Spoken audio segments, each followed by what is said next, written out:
আসসালামু আলাইকুম, আসাদুল্লাহ বলছি, এমবিবিএস ফোর্থ ইয়ার। তো তোমাদের আসলে সেকেন্ড প্রফ অলরেডি রিটেন কিন্তু শেষ হয়ে গেছে, ভাইবা কয়েকদিনের মধ্যে হয়ে যাবে।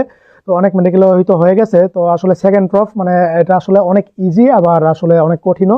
তো বিষয়টা হচ্ছে একদম ইজি, যারা অলরেডি সাপ্লি খেয়েছে ওদের আসলে এখন কিন্তু সেকেন্ড প্রফে কিন্তু দুই সাবজেক্ট, একটা হচ্ছে ফরেনসিক মেডিসিন আর একটা হচ্ছে ফার্মাকোলজি। হ্যাঁ, তো আর আমাদের সময় যেটা ছিল ফরেনসিক মেডিসিন আর হচ্ছে কমিউনিটি মেডিসিন। তো যারা এখন সাপ্লি গেছে ওরা হয়তো ফরেনসিক মেডিসিন আর হচ্ছে কমিউনিটি মেডিসিন দিতে হবে, আর যারা রেগুলার বেসের জিরো নতুন কারিকুলামের ওদের হচ্ছে ফরেনসিক মেডিসিন আর হচ্ছে ফার্মাকোলজি।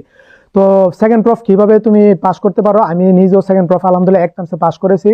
মানে এক টার্মসে আমি গত বছর দিয়েছি, ইনশাল্লাহ পাস করেছি। মানে তো কি কি টেকনিক অবলম্বন করলে তুমি সেকেন্ড প্রফের ভাইভাতে পাস করতে পারো এই বিষয়ে আজকে আলোচনা করবো। তো এট ফার্স্ট হচ্ছে তোমার ফরেনসিক মেডিসিন।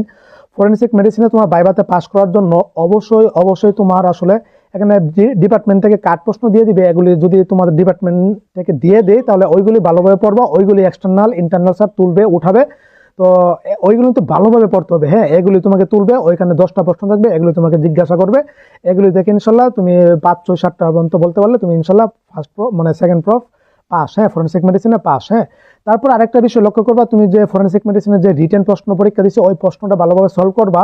ওইখানে তুমি কি কি লিখেছো, কি কি ভুল লিখেছো, সঠিক লিখেছো, এগুলো কিন্তু এক্সটার্নাল স্যার যেহেতু খাতা দেখবে, তো অবশ্যই ওনারা কিন্তু মনে থাকবে, তখন কিন্তু ওইগুলো তোমাকে জিজ্ঞাসা করতে পারে যে এই প্রশ্ন ভুল লাগছে, এটা এভাবে, এটা কিভাবে, এটা সঠিক উত্তর দিতে পারলে কিন্তু মোটামুটি পাস হয়ে যাবে।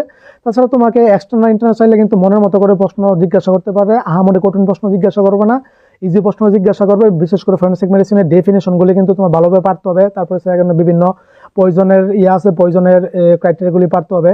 তো ট্রিটমেন্টগুলি, তারপরে এখানে যে ফরেনসিক মেডিসিনের কাট প্রশ্ন যেভাবে দেওয়া আছে এইভাবে তোমার পড়তে হবে, প্রবলেম সলভ প্রশ্ন থাকে। তো এভাবে পাস করলে তুমি ইনশাল্লাহ ফরেনসিক মেডিসিন কিন্তু পাস হয়ে যাবে। আর গাইডে কিন্তু লেখাল থাকে ভাইবা কন্টেন্ট কোনগুলো।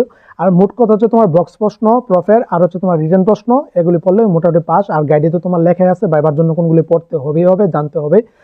আর কমিউনিটি মেডিসিন যারা আছো, যারা সাপ্লি খেয়েছিল, তো কমিউনিটি মেডিসিনেও সেম একই প্রশ্ন। মানে ডিপার্টমেন্ট থেকে বুট মানে ভাইবা প্রশ্ন দিয়ে দিবে, বুট প্রশ্ন কাট প্রশ্ন দিয়ে দিবে, এগুলি তোমার পড়তে হবে বক্স প্রশ্নগুলো। আর গাইডে তো লেখা আছে ভাইবা কন্টেন্ট কোনগুলো, আর রিটেন গুলো ভালোভাবে পড়তে হবে, যেহেতু এক্সটার্নাল তোমার রিটেনটা ওই দিনই দেখবে। তো যেগুলি ভুলভাল করছে এগুলো কিন্তু তোমার জিজ্ঞাসা করতে পারে। হ্যাঁ, আর হচ্ছে আরেকটা বিষয় হচ্ছে যে ফার্মাকোলজি, আসলে ফার্মাকোলজি এটা নতুন সিলেবাসে অ্যাড করা হয়েছে। তো এটা কিন্তু আসলে থার্ড প্রফে ছিল।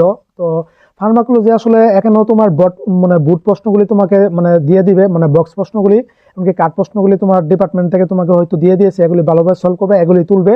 অথবা এক্সটার্নাল অথবা ইন্টারনাল মানে ম্যাম অথবা স্যার তোমাকে মনের মতো করে জিজ্ঞাসা করতে পারে। এখানে মানে ক্লাসিফিকেশনগুলি ড্রাগের, তারপর হচ্ছে তোমার অ্যাডভার্স ইফেক্ট, তারপর হচ্ছে তোমার